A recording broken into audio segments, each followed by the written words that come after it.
avec un S à sport. L'émission 100% sport sur Logos FM.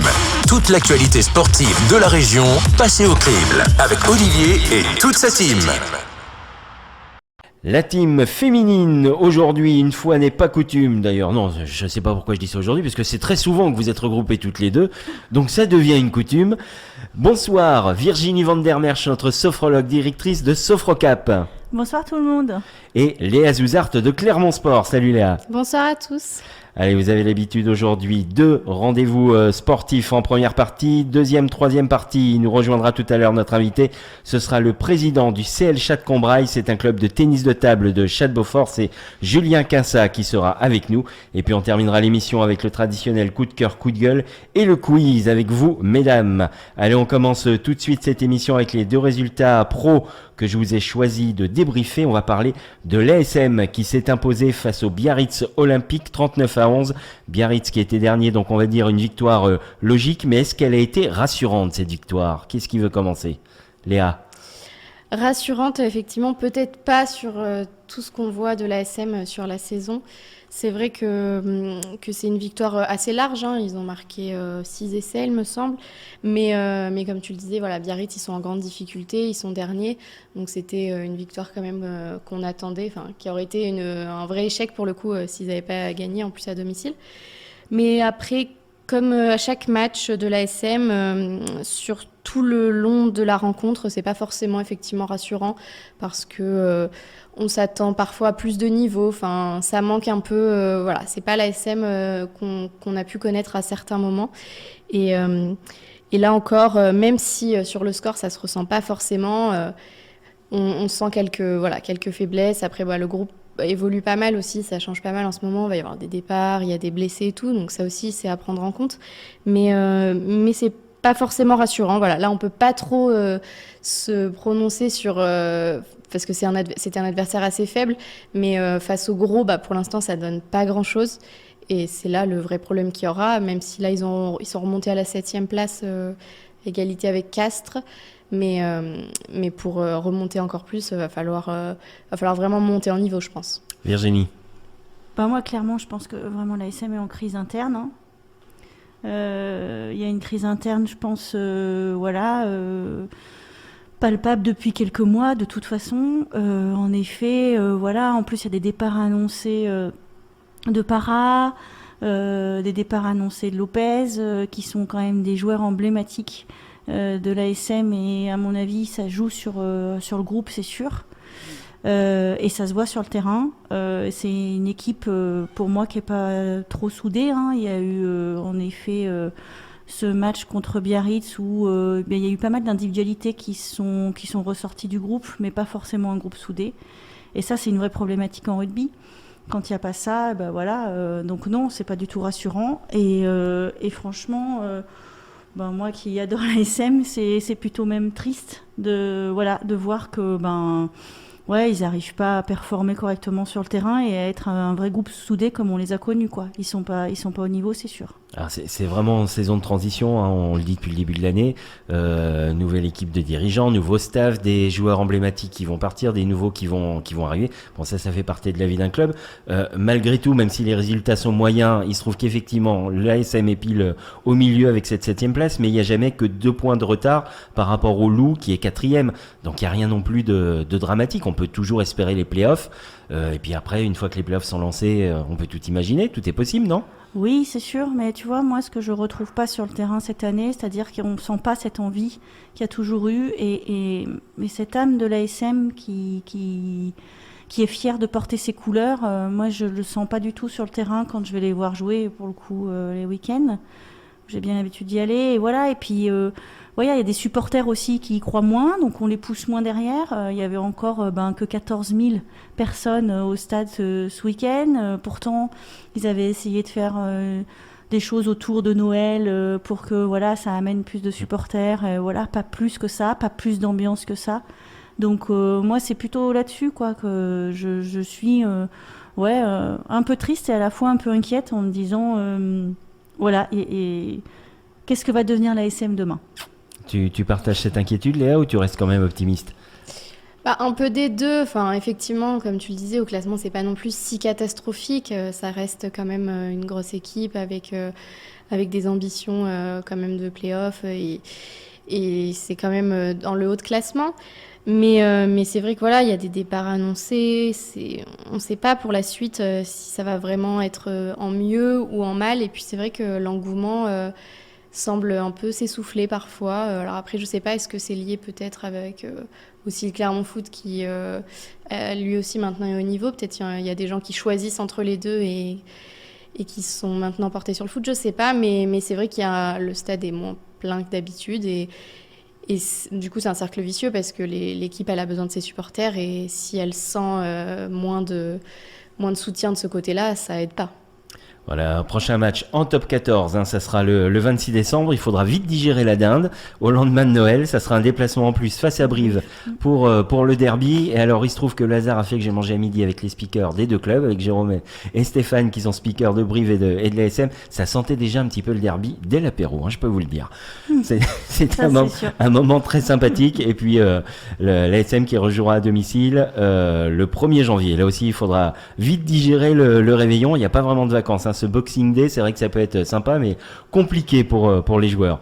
On va se tourner maintenant vers le gros ballon orange. On va parler des résultats de la Jave. La Jave qui jusque-là était invaincue à domicile, et puis voilà, et il retombe dans les travers. On n'arrive pas à enchaîner les victoires. C'est dommage qu'il n'y ait pas cette série. Défaite face aux voisins de Saint-Chamond 81-84.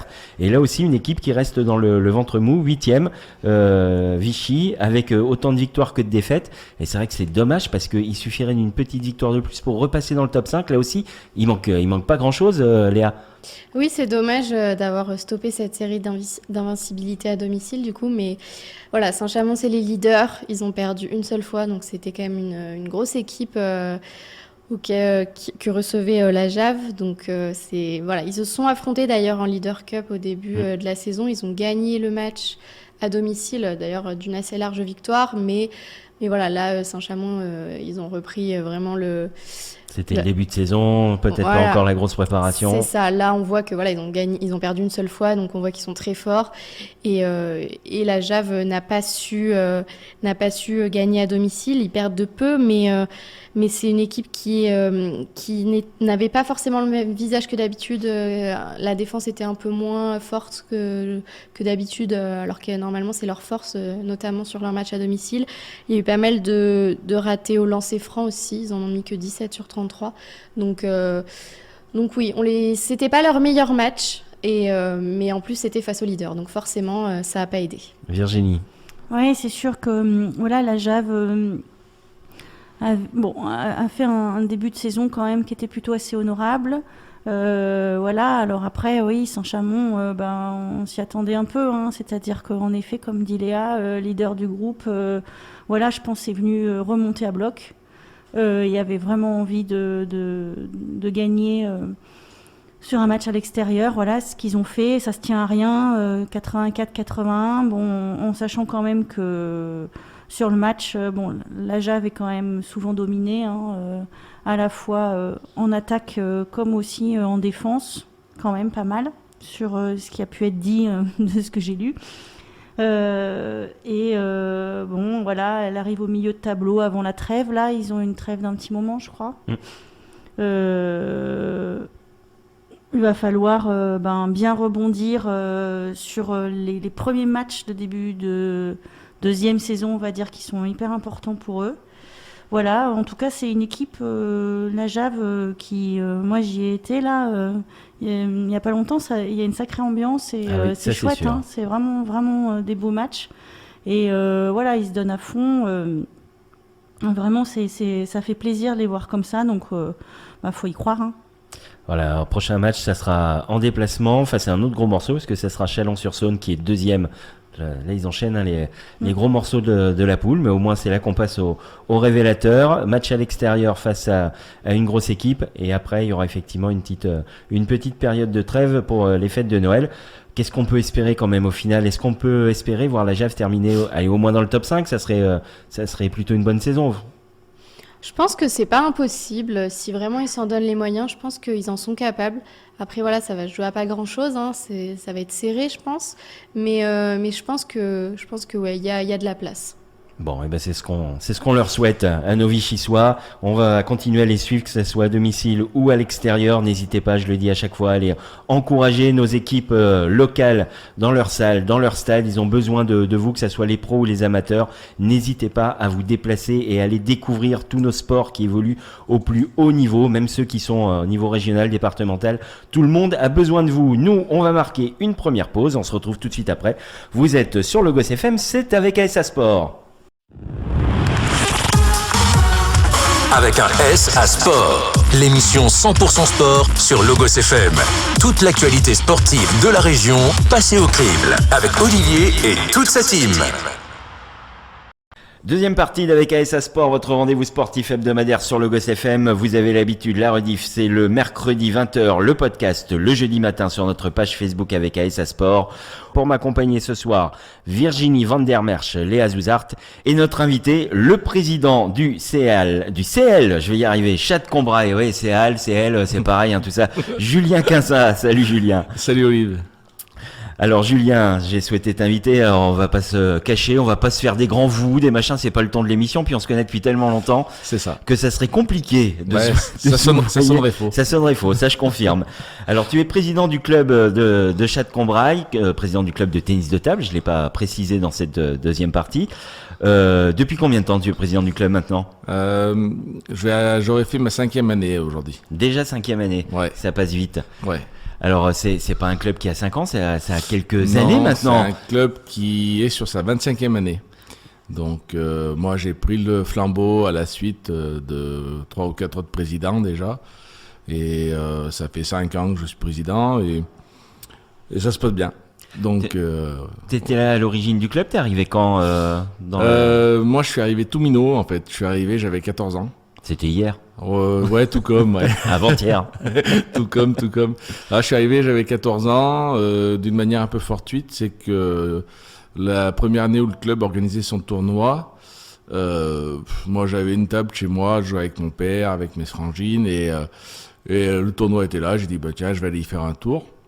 Et je me suis bien plu. Le président de l'époque, Jean-Michel Besserve, a vu que j'arrivais à renvoyer 2-3 fois la balle, donc il m'a dit viens essayer, puis voilà, de fil en aiguille je me suis intégré. J'ai fait jusqu'à 17-18 ans, après les études m'ont poussé à arrêter une année, je suis revenu, et depuis voilà, on n'a pas lâché, et puis petit à petit on a gravi les échelons, on a formé les jeunes, et puis voilà, la place de président s'est présentée plus ou moins. Et comme dans toute assos, il faut des volontaires et voilà, j'ai fait partie de ces volontaires-là. Alors du coup, quand tu prends la présidence après ces années en tant que joueur, j'imagine que t'es vite dans la structure. C'est facile de prendre les rênes de ce genre de club ? Oui, c'est facile parce que ça reste un club familial, donc on est une petite structure entre guillemets, on est une trentaine de joueurs, jeunes et adultes compris, donc ça reste assez simple. Et je suis pas arrivé président comme ça, vu que je m'occupais des jeunes et de la partie un peu technique, j'étais plus ou moins dans le bureau, j'étais déjà dans le bureau en plus en vrai, donc voilà.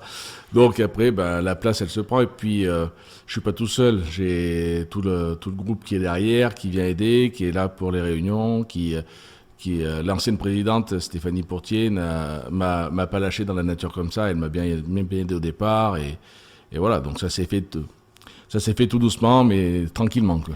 C'est combien de licenciés Châtes-Combrailles aujourd'hui ? Alors aujourd'hui, on est à 36 licenciés.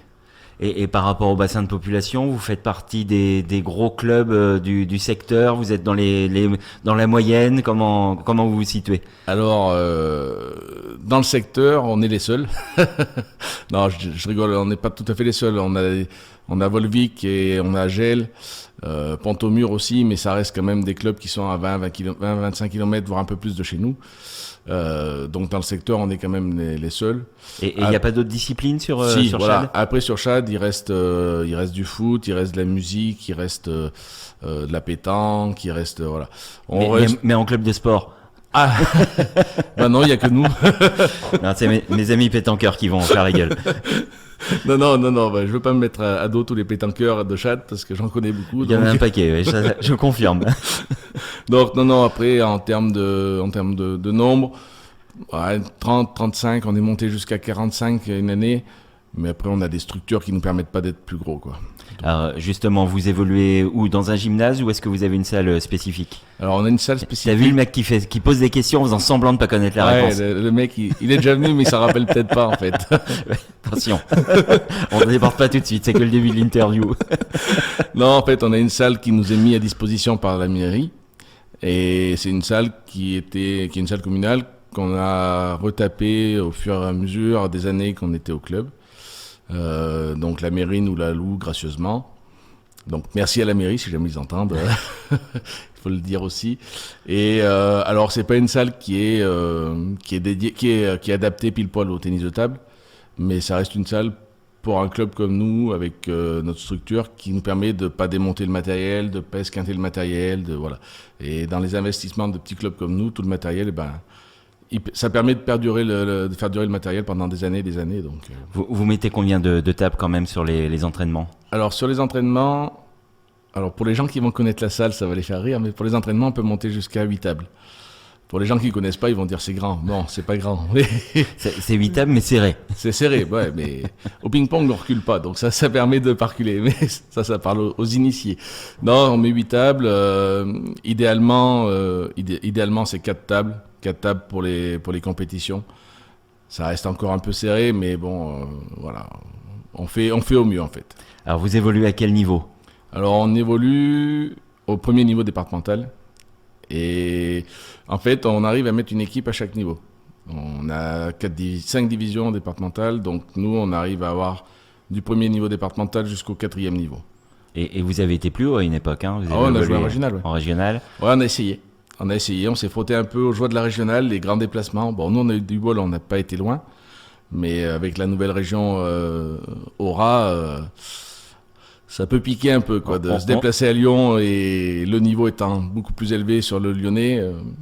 Et encore, il n'y a pas de déplacement, on pourrait imaginer des déplacements sur Chambéry ou quelque chose comme ça. Non, parce que ils arrivent encore à sectoriser sur... Ouais, ils ont été assez intelligents. Faudrait pas que je dise ça, mais ils ont été assez intelligents pour séparer la région en deux, en fait. Ouais, faire des zones géographiques. Voilà, toute la zone Auvergne, anciennement Ligue d'Auvergne, va jusqu'à Lyon, Saint-Étienne, Lyon. Après, en dessous, on n'y va pas. À part quand ça commence à arriver au niveau R1, Prénat, là, après, le niveau est assez haut pour justifier des déplacements comme ça. Et après cette période Covid et cette presque trop longue interruption, ça a été facile de faire revenir les jeunes, de faire revenir les licenciés, ou est-ce qu'il y a eu un peu de perte? En fait, nous, à Chad, on l'a pas trop ressenti ce truc-là, parce que ça reste un club familial, comme j'ai dit, donc on est une bande de copains à la base. Et quand on a eu l'autorisation de se revoir, de refouler la salle, de retaper la petite balle, on s'est tous retrouvés, quoi. On s'est tous retrouvés le mardi, avec les consignes et tout, avec toutes les précautions. Mais on s'est retrouvés, ça faisait plaisir de se revoir, ça faisait plaisir de retaper la balle. Voilà, donc on n'a pas trop perdu. Au niveau jeune, on n'a pas trop perdu non plus. Et entre guillemets, ceux qui sont parvenus pour X raisons ont été remplacés par des nouveaux, ce qui fait que on reste, le delta n'a pas évolué en termes de licenciés, quoi. Alors c'est un peu la particularité de ce club, c'est ce que j'ai toujours apprécié chez vous à Chad, en dehors de l'accueil qui est légendaire, mais on va pas en parler ici. Non. C'est que vous êtes un club formateur et vous avez quand même beaucoup de jeunes pour un si petit secteur, et non seulement vous les formez, mais vous les formez bien. Il y a toujours eu de bons résultats et de bons jeunes à Chad. Oui, c'est vrai. Ouais. Là encore une fois, moi j'ai pris la relève, parce que dans les fondateurs du club, Jean-Michel Besserve, c'est lui qui m'a formé, et à l'époque où lui il était formateur, il y avait vachement de jeunes, et il a formé des jeunes à bon niveau. Moi j'ai pris la suite, et c'est vrai que oui, on arrive à former des jeunes. Les garder, c'est compliqué, parce que on reste dans la campagne, et quand ils sont obligés de partir au lycée et autres, c'est compliqué de les garder, mais en fait, c'est pas très grave, parce que nous, on les forme. Quand ils peuvent revenir, ils reviennent avec envie et plaisir à la salle. Et puis, s'ils vont dans un autre club plus tard et qu'ils continuent le tennis de table, on a à moitié gagné notre notre pari, quoi. Ah, tu as une jeune fille qui a percé récemment au niveau national même. Oui. Ouais. Tu fais le faux modeste là, mais faut parler d'elle quand même. Non, la petite Justine, elle est plus si petite que ça. Si elle m'entend, elle va me voler dans les plumes. Mais non, Justine Dédy qui avait un bon niveau et qui, à l'âge de 10-12 ans, faisait les tours de National 1, National 2. On a fait quelques séances au championnat de France. Elle a été sélectionnée plusieurs fois en équipe d'Auvergne. Elle a fait les mini-championnats européens. Non, il y avait un bon niveau, quoi. Voilà, donc on peut être un petit club dans une petite ville de campagne et quand même bien travailler. Je le dis souvent dans cette émission, on a des clubs qui travaillent bien, quel que soit le sport. On a des clubs qui travaillent bien, il faut le faire savoir. Le travail de la base, mais c'est souvent le cas en France, est bon en France. C'est un peu plus haut dès que ça monte au niveau fédéral et dans les ministères. Là, ça commence parfois à partir un peu en cacahuète, pour pas dire autre chose. Moi, je rentrerai pas dans le sujet. Très bien, Julien, on va marquer une petite pause dans la partie suivante. On reviendra sur les organisations du club parce que vous êtes également organisateur. On va voir ce que vous sortez un peu de temps en temps du tennis de table pour différentes œuvres. On verra ça dans la partie suivante. Vous êtes toujours sur Logos FM, c'est avec AS Sport. À tout de suite. Avec un S à sport. L'émission 100% sport sur Logos FM. Toute l'actualité sportive de la région passée au crible. Avec Olivier et toute sa team. Troisième partie de l'émission qui vous parle de sport au pluriel chaque mardi sur Logos FM. C'est avec AS Sport pour m'accompagner ce soir. Virginie Van der Merch, Léa Zuzart et mon invité, le président du CL Châtes-Combrailles, Julien Quinsat. Salut Julien. Salut. Salut Olive. Alors, tu nous as présenté le club dans la partie précédente. Tu nous as dit que donc toi, tu étais président depuis 5 ans, c'est bien ça ? C'est ça. J'ai pas tout oublié le temps de la pause. C'est ça. Le club est aussi formateur, mais organisateur. Vous avez différentes manifestations. Alors, vous n'avez pas une salle qui se prête à organiser des tournois de ping, des tours de critérium fédéral, d'individuel, des grands tournois, mais vous rabattez sur autre chose. Raconte-nous ça. Oui, alors voilà, c'est vrai qu'on n'a pas une salle qui nous permet de créer de grands événements sportifs, mais néanmoins, on fait partie d'une commune qui a une fibre associative assez importante. Et pour nous, il est naturel de créer des événements pour, d'une, pour faire connaître le club. Puis de deux, on va pas se le cacher, pour faire rentrer un peu d'argent dans les caisses, parce que c'est le nerf de la guerre. Tout club a besoin d'avoir un peu d'argent. Tant que tu es sur la partie finance, c'est quel budget un club comme le tien ? Pour donner une idée aux auditeurs. Un budget entre 3 et 4 000 euros à l'année. Voilà. Donc, non, mais tu vois, ça remet un peu les pieds sur terre. Oui. Parce que quand on parle budget, c'est toujours du foot ou même quand on parle en local du volley, du rugby, et on est dans des chiffres, dans des nombres à 6 chiffres. Donc, c'est bien de remettre un petit peu, de revenir à la réalité du terrain pour les clubs. Tout à fait. Non, c'est un budget, ouais, c'est ça. Je le fais à la louche, parce que tous les clubs n'ont pas les mêmes budgets. Nous, on a des principes. On a des principes sur le côté financier, où on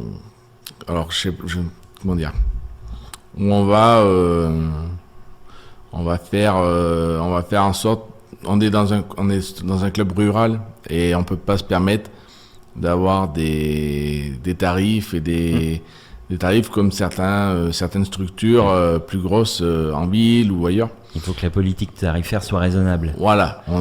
Si on veut exister, si on veut avoir du monde, on est obligé d'en passer par là.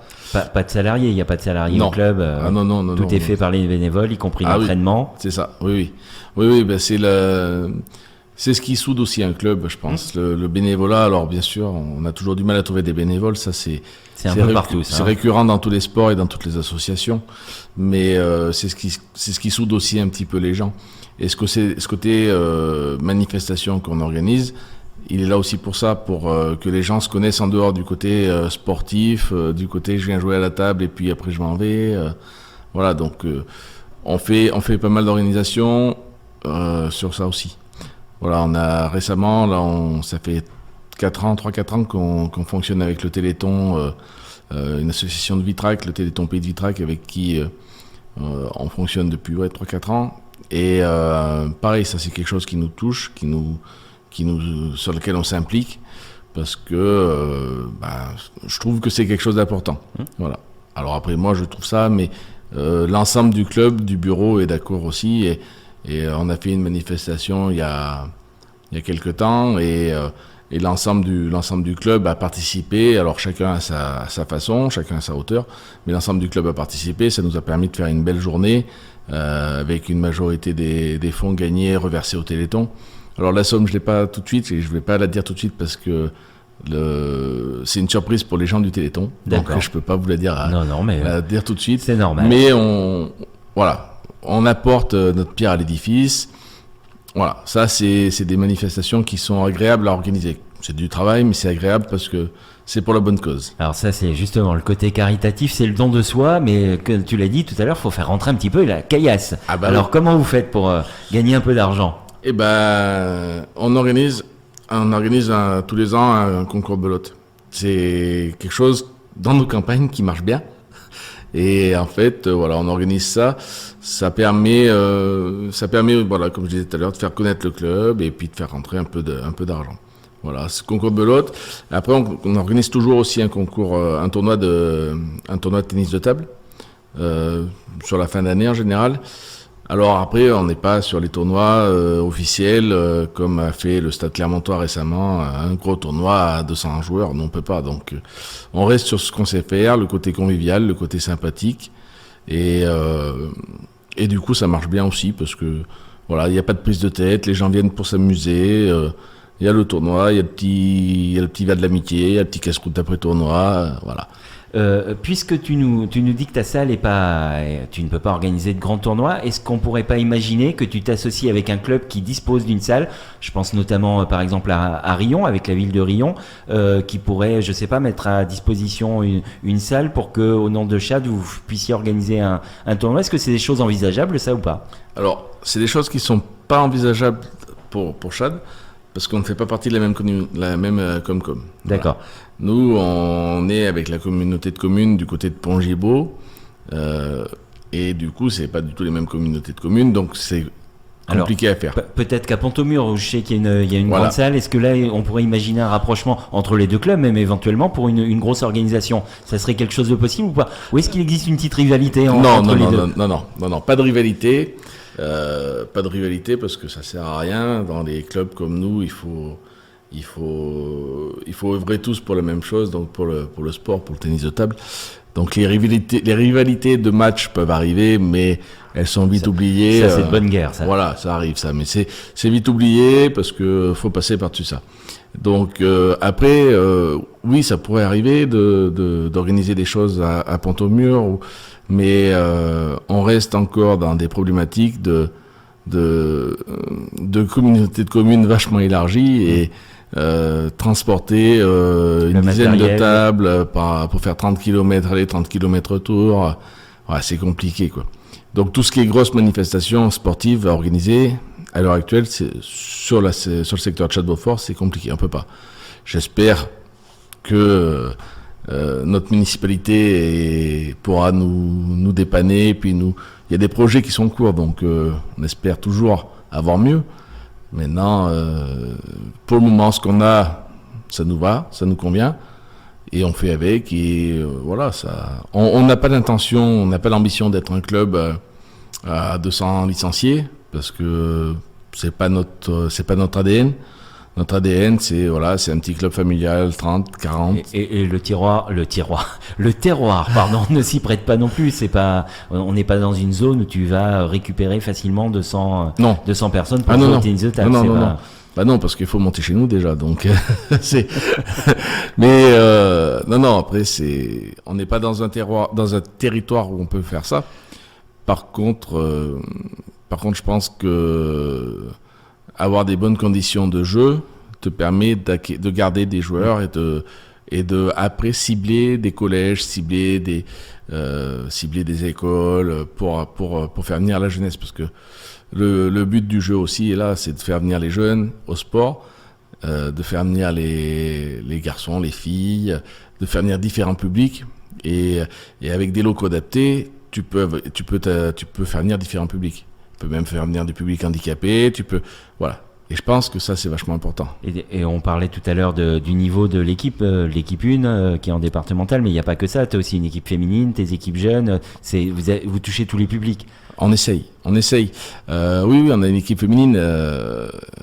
Elles sont 3 pour le moment. Il y a une belle équipe. Elles sont que 3, mais elles font du bruit. Hein. Ah oui, mais ça, faut pas leur dire parce qu'on va l'entendre parler encore pendant des heures et des heures. Non, elles sont 3 pour le moment au club. On espère en avoir toujours plus. Ça, c'est le problème récurrent du tennis de table. Pour faire venir les filles au tennis de table, c'est compliqué.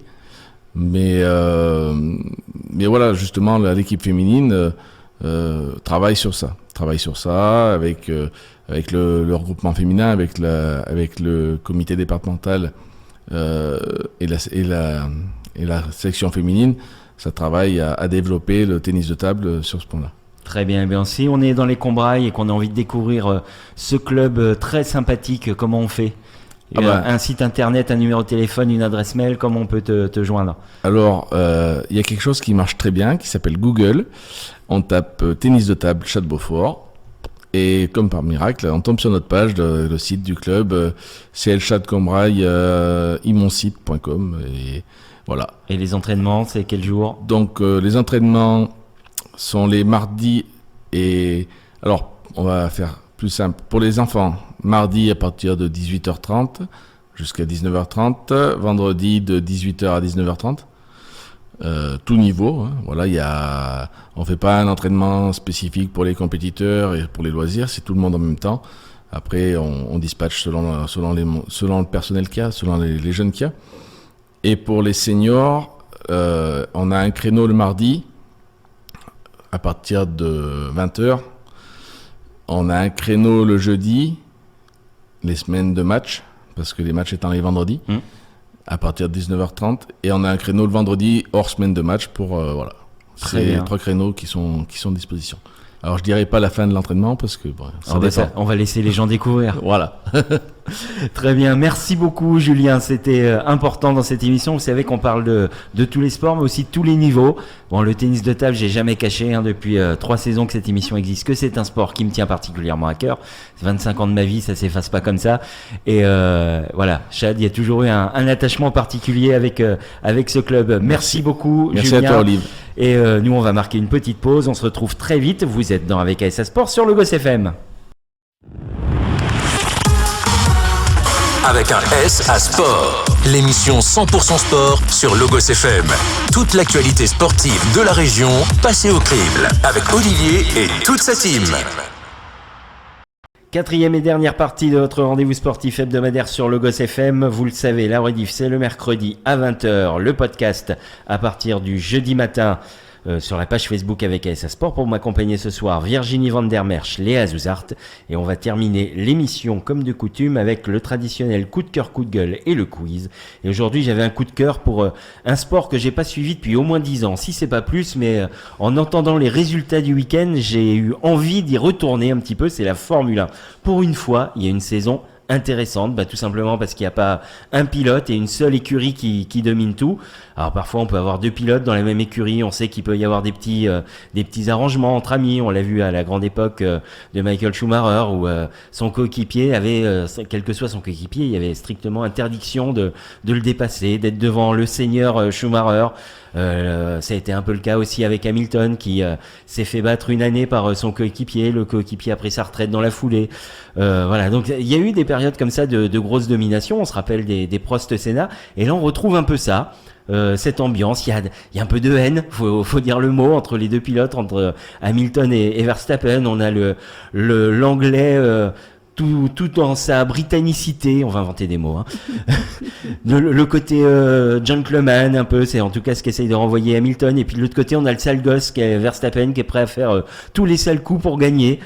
parfois même à la limite du danger et de ce qu'il faudrait faire pour garder quand même un minimum de prudence. On sait que c'est un sport extrêmement dangereux, mais ces rivalités, ça nous a manqué parce que c'est ce qui fait toute l'histoire de la Formule 1. On se rappelle de Loda Hunt, je l'ai dit, de Prost et Senna.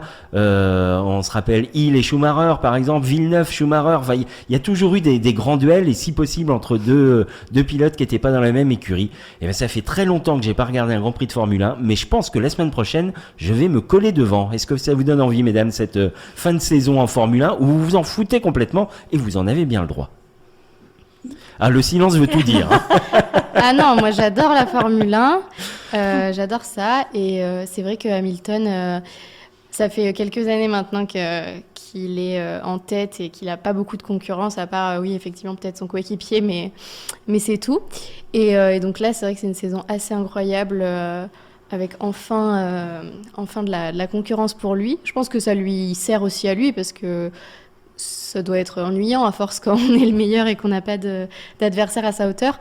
Donc là, effectivement, ils se rendent vraiment coup pour coup, même à chaque interview, ils en prennent chacun pour leur grade. Donc c'est assez sympa à voir. Et là, le dernier Grand Prix, effectivement, ça va être assez dingue. Et du coup, on verra qui va l'emporter. Mais ouais, c'est une fin de saison assez dingue. Et c'est vraiment bien, ouais, pour la Formule 1 qu'il n'y ait pas cette dominance d'un seul pilote. Et même les directeurs d'écurie, les patrons de chaque écurie qui s'envoient un peu. Il y a du trash talking, ça s'allume en conférence de presse. Enfin, moi, je trouve que ça manque un peu. Qu'est-ce que t'en penses, toi, Virginie? Ouais, c'est vrai. Alors moi, je suis pas trop la F1, hein, je t'avoue. Alors voilà, moi, les souvenirs, c'est quand je me souviens les dimanches. Il y avait le Grand Prix et que mon père le regardait. C'était le meilleur moment pour faire la sieste. Hein. C'est ça. Mais voilà, c'est pas vraiment un sport en effet que je regarde, mais voilà, je vois bien un peu les provoques qu'il y a et j'écoute sur Stade 2, du coup, ce qui peut se passer. Et c'est vrai que ça, ouais, ça manquait sûrement un peu.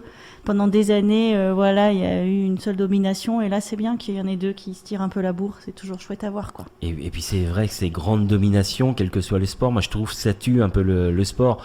La domination d'Armstrong, en plus en cyclisme, on connaît dans quelles conditions, c'est ennuyeux. Schumacher, moi c'est ce qui m'a fait arrêter de regarder la Formule 1, parce que franchement, quel intérêt de voir un pilote gagner en permanence, surtout quand on interdit à son coéquipier de pouvoir le dépasser quand il est meilleur que lui. Enfin voilà, c'est bien. C'est pour ça qu'on aime le sport, c'est pour ces confrontations, pour ces duels.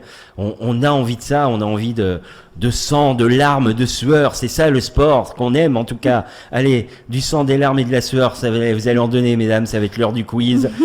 Je vous rappelle le principe, la question olympique ou paralympique, la question record, la question d'actualité sportive locale, la question avec AS Sport. La réponse a été donnée pendant l'émission et le décompte final. Est-ce que vous êtes prêtes? Allez, c'est parti. Première question, c'est une question olympique. On va se tourner vers les Jeux de Pékin, les Jeux d'hiver 2022. Je vais vous demander quelle discipline va ouvrir ces Jeux olympiques d'hiver. Allez-y, vous pouvez envoyer de la discipline. On y va. Ski, le pas géant. Le ski, non. Le biathlon. Pas le biathlon. Le patinage. Pas le patinage. C'est une discipline qu'on ne regarde que pendant les Jeux d'hiver. Ah, le curling. Le curling. Voilà. Et le curling va démarrer dès le 2 février, alors que la cérémonie d'ouverture, c'est le 4. Ils vont démarrer dès le mercredi, sans doute parce qu'il y a beaucoup de tours à passer. Ça va démarrer avec le tour préliminaire double mixte. Question record. Le point est donc pour Léa.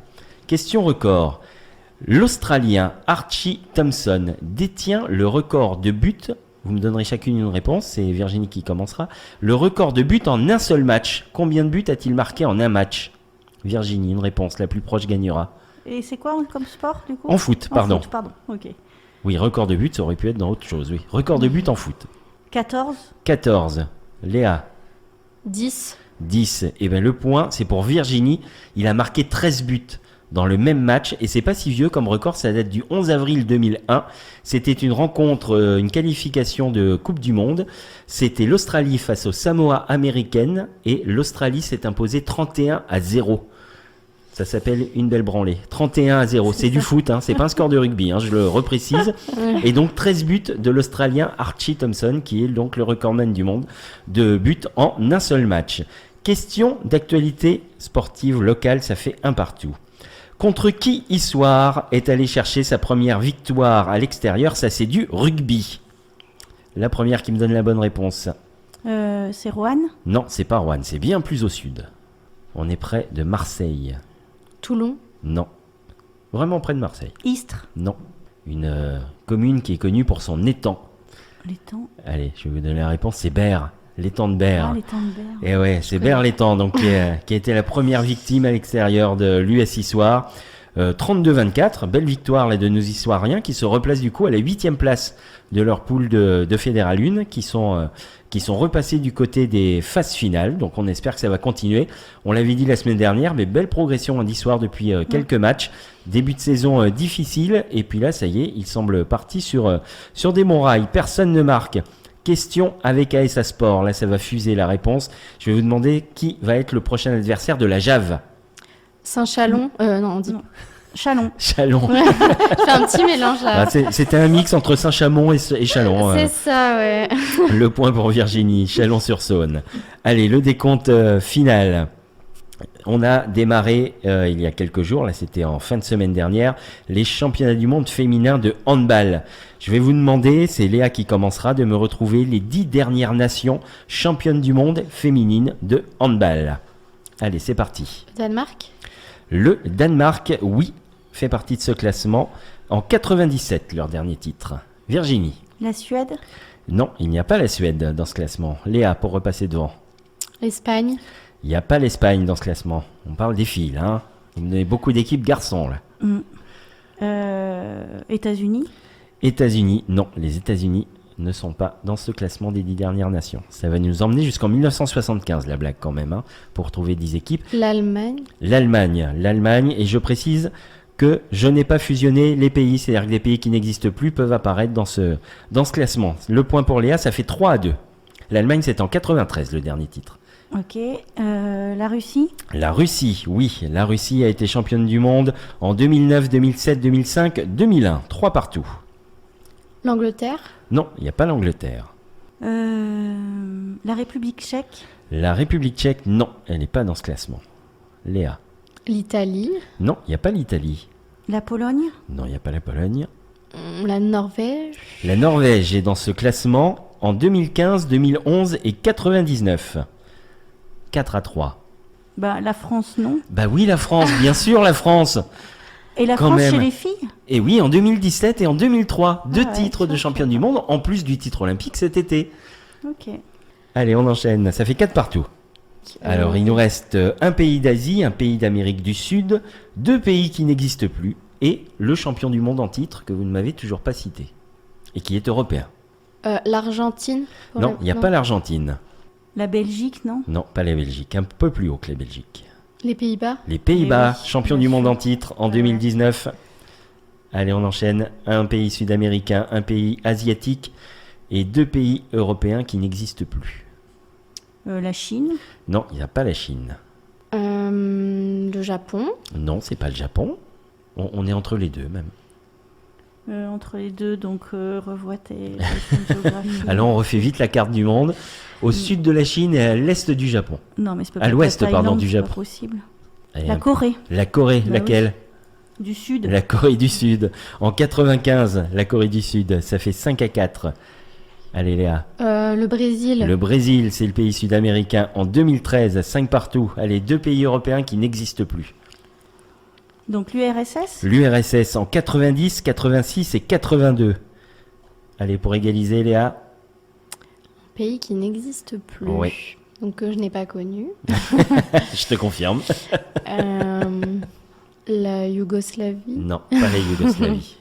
Alors là, je sais pas, parce que non. Allez, je vous donne la réponse. Ouais, vas-y. L'Allemagne de l'Est, la Ouais, RDA, en Ah, 78 et en 75. chercher, moi, en plus. Voilà, les 10 pays, les 10 dernières nations qui ont été championnes du monde D'accord. de handball. Merci beaucoup Léa, merci beaucoup Virginie. On va se quitter pour ce soir. On se retrouve la semaine prochaine pour une nouvelle émission. Le mardi à partir de 18h, on parlera, je vous avais annoncé il y a quelques semaines cette émission, mais après on s'adapte aux disponibilités de nos invités. On parlera foot fauteuil avec l'équipe, le club de foot fauteuil de Clermont-Arverne qui seront avec nous. Il y aura le coach et un des joueurs de cette équipe, donc on parlera handisport. sport. La rediff, c'est demain, mercredi 20h. Le podcast jeudi. On se retrouve donc mardi à 18h sur Logos FM. Et d'ici là, passez une belle semaine sportive.